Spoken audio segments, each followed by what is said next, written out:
Hey, let's get on and practice yoga.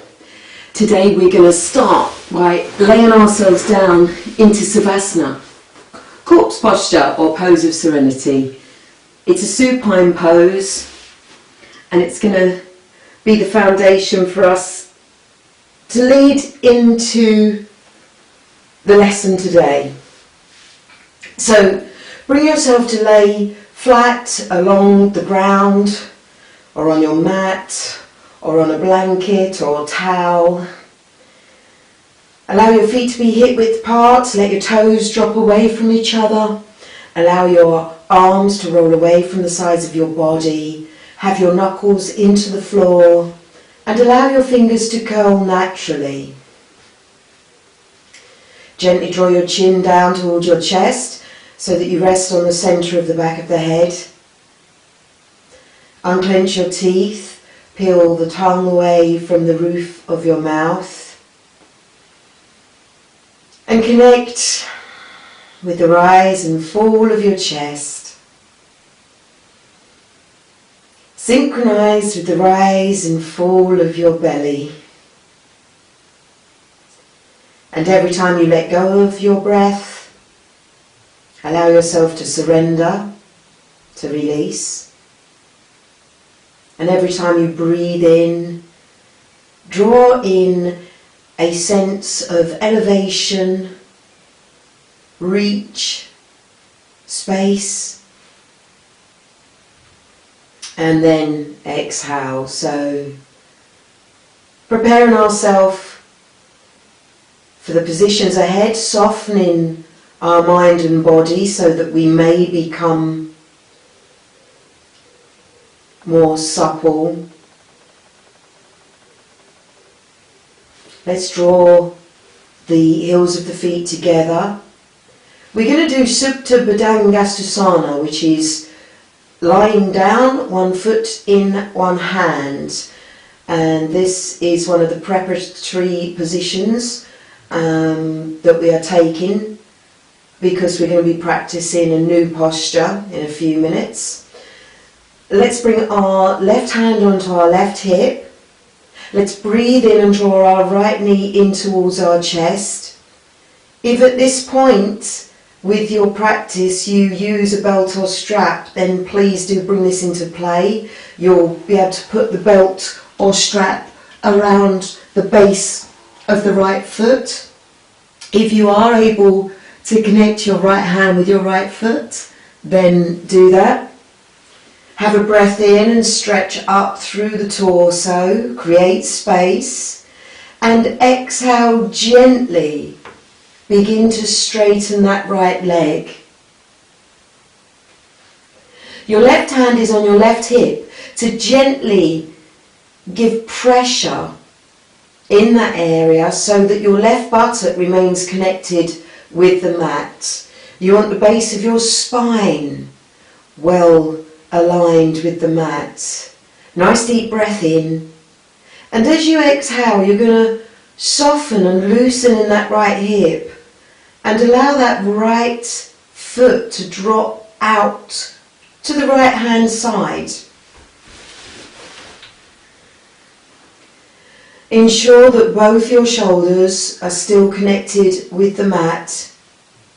Ensure that the left thigh, knee, shin and toes are all pointing up towards the ceiling. And breathe. Teeth unclenched. Tuned in to your flow of breath. You can feel it travelling into the torso, circulating around the whole body. And then exiting from the body. And then the next breath in brings that right leg back across to its middling position, and then you can release and allow the right leg to straighten along the mat. And then we'll swap to the other side, so we'll bring the right hand down onto our right hip, keeping that nice sense of softness about your face, neck, throat, shoulders, This sense of softness allows you to become more pliable. Breathe in and draw the left knee in towards the chest. Collect the left foot in the left hand or in your belt or strap, and then readjust your torso so that you're resting centrally once again on the mat, chin down towards the chest. A breath in to create space in the upper body. A breath out to begin the straightening of the left leg. And then you continue creating space. You know by now that every time you breathe in, you do have the ability to create space. So ensure that that is a continuous thought process. And then with the exhalation, you'll start to relax in that left hip. Gentle pressure with the right hand on the right hip to keep that right buttock connected with the mat. Teeth unclenched. Forever softening on every breath out. Letting go, surrendering.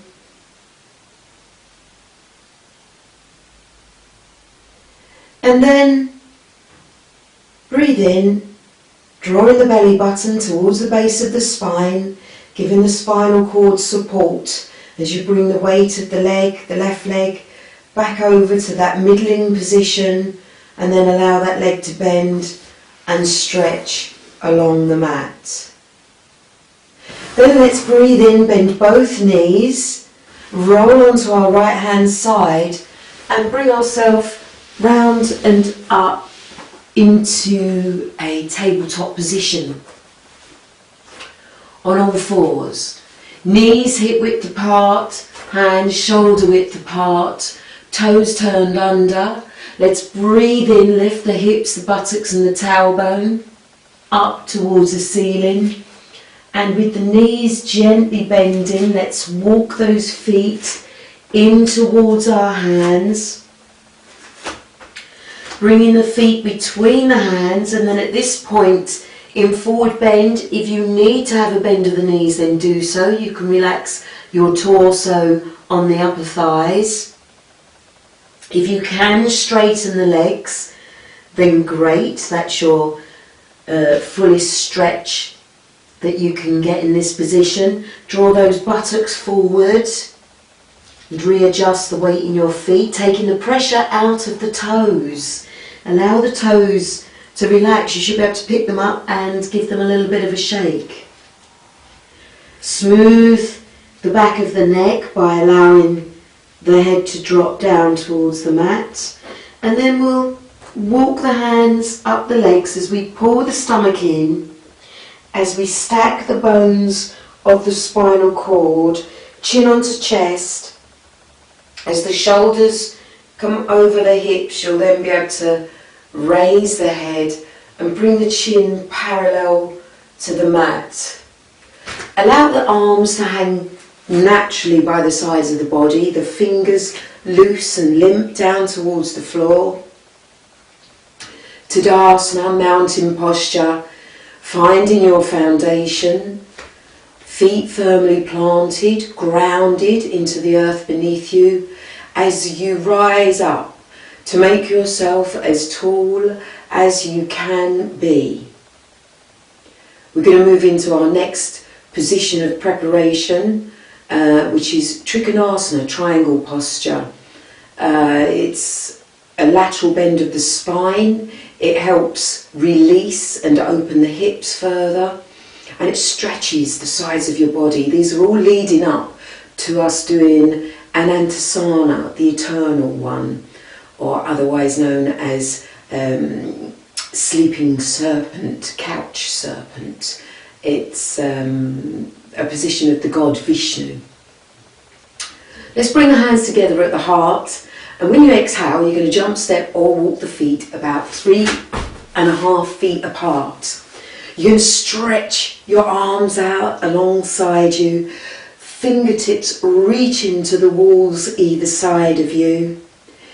You're already thinking about lifting the flesh from the outer edge of the feet up past the ankles, rising up all the way on the outer edge of the legs and lifting through the flesh on the body. You can breathe in and have an internal lift as well, pubis to navel, navel to breastbone, breastbone to brow. Let's pick the toes up, turn them to the left. Keep the trunk of the body facing directly ahead of you, so the torso is still like a nice straight column. The only thing that's happened is your feet have turned. Your right foot turns 45 degrees, your left foot turns out 90 degrees. And if you look down and check, your left heel should be in line with your right instep. Create space yet again. And as you exhale, let's begin to stretch to the left. Stretch from the left hip to the left armpit, from the left armpit to the left elbow, from the left elbow to the left wrist, into the fingertips, creating this space that you can then descend into. Your right arm rising up, your right shoulder stacked above your left. Avoid allowing that right shoulder to drop forward, because that will take you out of alignment and it won't be stretching you fully, completely. And you can always use a wall behind you. If you do this position against a wall, you can keep your right shoulder, elbow, back of right hand connected with the wall as well as both of your buttocks, and then you'll really feel, you'll experience true alignment. Keep the breath flowing, unclench the teeth, and then we'll pull the stomach in, pulling the belly button to the base of the spine to give it support as we return to our central position, toes to 12 o'clock. Keep the arms raised to build the upper body strength, but if you need to lower them, then do so and have a breather. You can have a breather here. Drop the chin to the chest and then watch the chest rise and fall with one cycle of breath.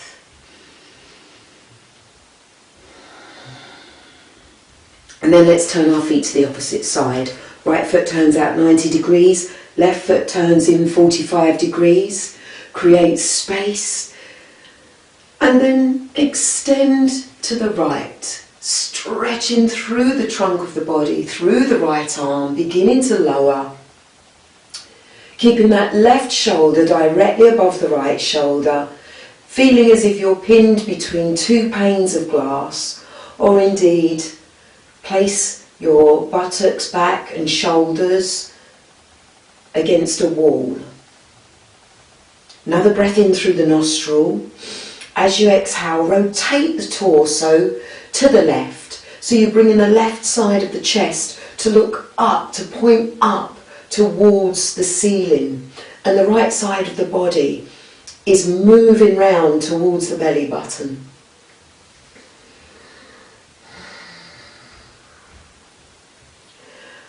Keep the knees lively, active and lifting. Keep the abdominals engaged. Breathe in and return to the centre. Lower the arms, lower the chin. Watch the chest rise and fall for a breath. And then we'll jump step or walk the feet together and bring yourself down into a kneeling position. Bring the palms of the hands one on top of each other, point of thumbs touching, and just close the eyes briefly here for pose of contemplation. Just to check in, tune in, and be aware of how you feel.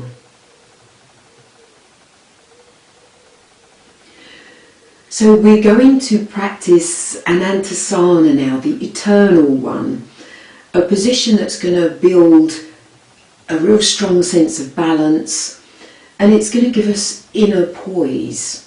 You're going to be stretching again the sides of the body, the backs of the legs. Remember, no force is necessary. Take it nice and slowly. Get to the point that is comfortable for you and learn to breathe into that position to allow it to unfold further.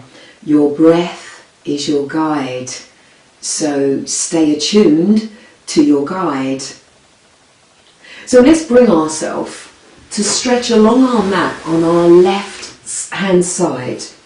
We're going to connect this left leg with the mat, and we're going to flex the left toes so that the outer edge of the left foot is our stabiliser. We take a breath in and really stretch from the left hip to the left armpit and reach that left hand out and away from you above your head and bring yourself to connect.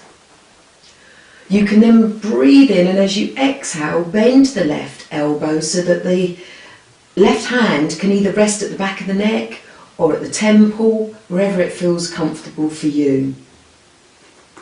You can place your right hand in front of you for now and get your hips stacked atop of each other. So your right hip is over the top of your left hip, and this is the feeling that you want to have throughout this posture.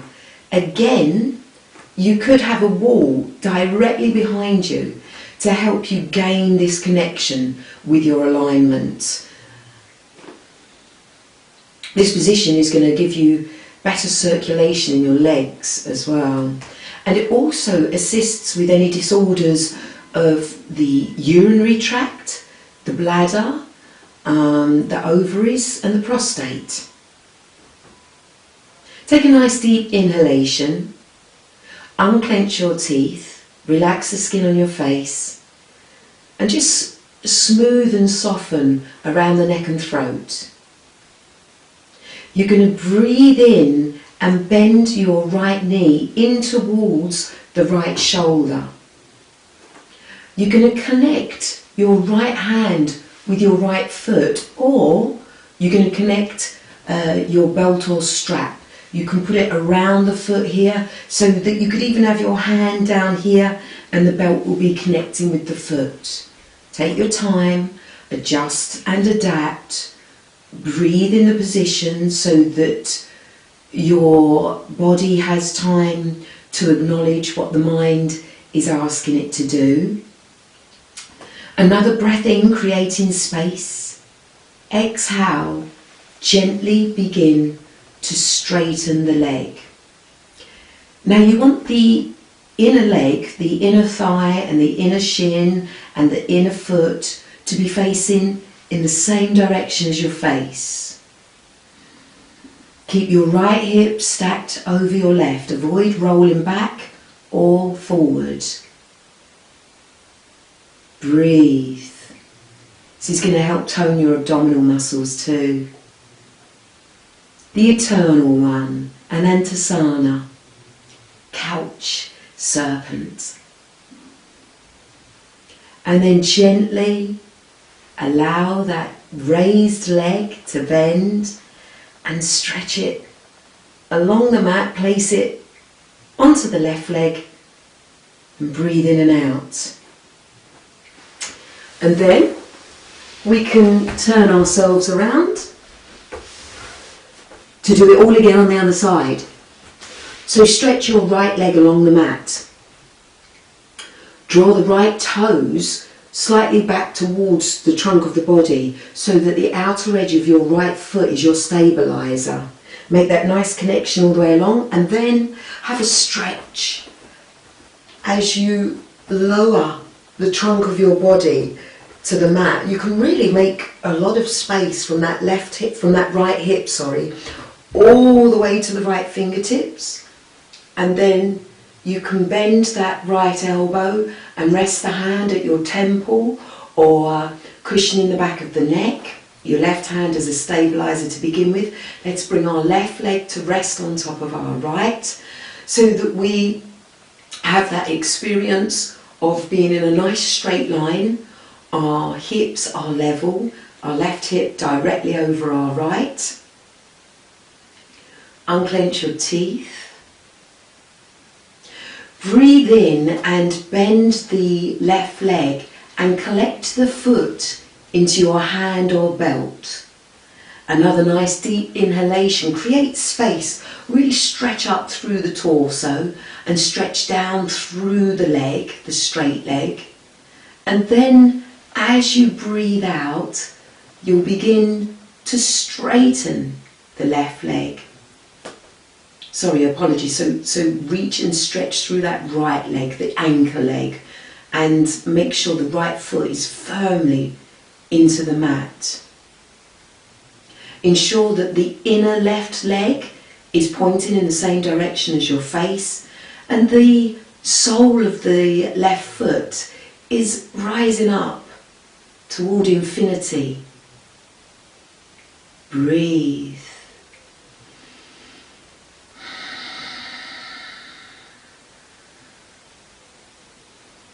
And then gently allow that left knee to bend.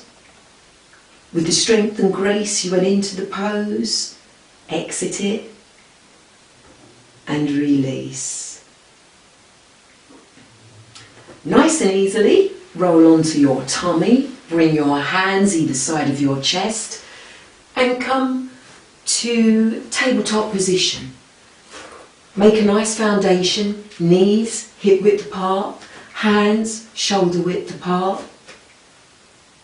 We're going to turn our toes under and we're going to bring about downward dog posture just as a nice position to stretch everything out.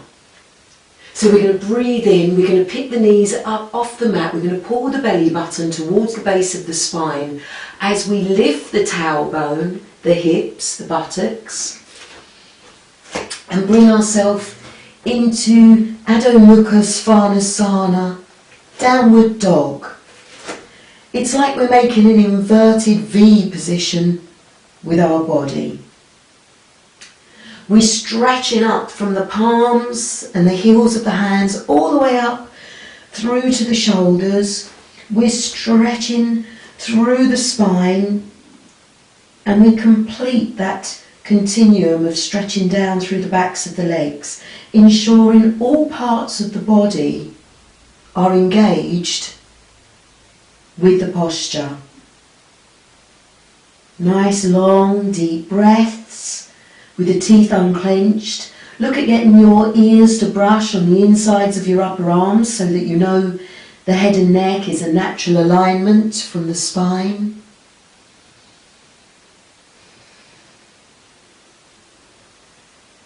And then we come up onto the toes, we bend the knees, turn the toes under and bring the buttocks to the heels of our feet. So we're in a kneeling position now. It's at this point, if you feel that you require a cushion between the heels of the feet and the buttocks as a little bit of added comfort, then do so. Knees together, let's get our head centralised over our shoulders, our head and shoulders resting centrally over the hips. Let's place the palms one on top of each other and point of thumbs touching and find ourselves once again in pose of contemplation.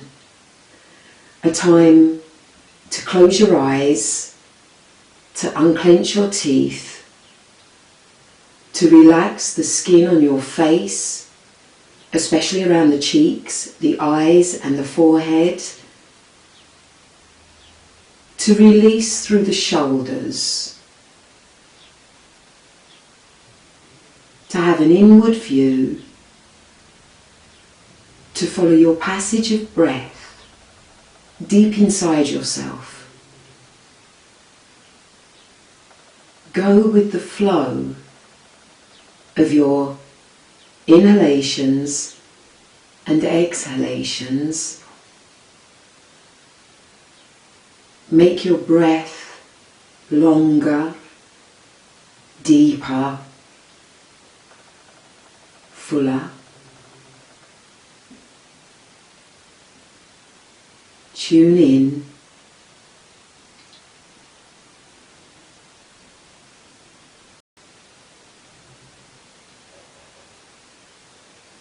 it's good to give yourself a positive affirmation after your practice, before your practice, at any time of day.